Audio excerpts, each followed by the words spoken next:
Magandang buhay, ating pag-aralan Mathematics 2, Day 3, Week 2. Sa ating aralin, malalaman natin kung paano i-flip o baligtarin ang hugis o figura papunta sa isang direksyon.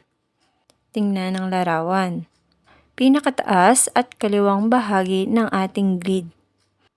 Pagalawin natin ito o slide natin ito ng isang cell papunta sa kanan.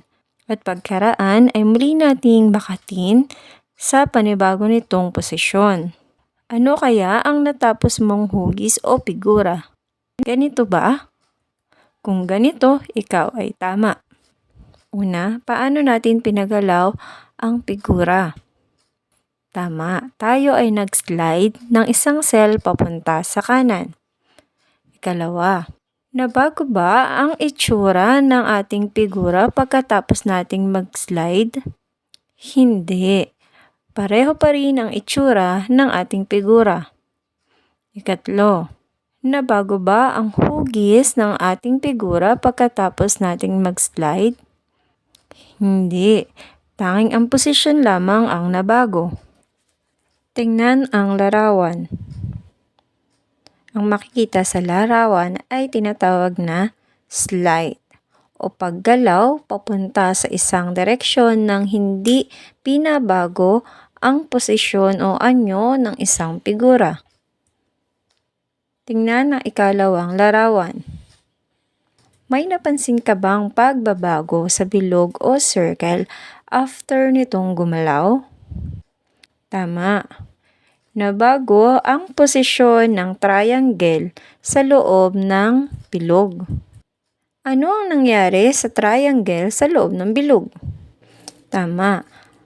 Mula sa kaliwa, ito ay napunta sa kanan. Ano ang hindi nabago sa bilog? Ang kanyang hugis at ang kanyang laki ay hindi nabago. Sa palagay mo ba ang paggalaw dito ay tinatawag na slide? Bakit? Mali. Dahil ang slide ay paggalaw nang hindi nababago ang anyo ng figura.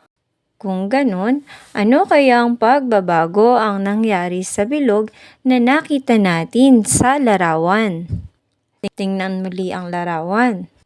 Ang paggalaw ng nasa ilalim na bilog ay tinatawag na flip o pagbaliktad. Ang flip ay nakagagawa ng parang isang salamin na imahe ng hugis kapag ito ay ating binabaligtad.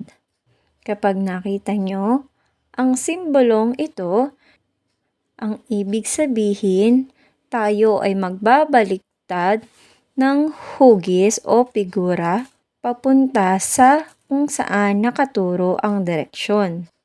Ang self na makikita mo sa isang salamin ay tinatawag nating image. Tingnan ang larawan. Ang guhit ang siyang nagsisilbing salamin at ang nasa kabila naman nito ang magiging mirror o image. Tingnan ang halimbawa nito. Kung ang bilog ay mayroong maliit na parihaba o rectangle sa gawing kalawa nito, kapag tiningnan natin ang likuran nito, ang rectangle ay mapupunta sa gawing kanan. Tingnan naman ang halimbawang ito.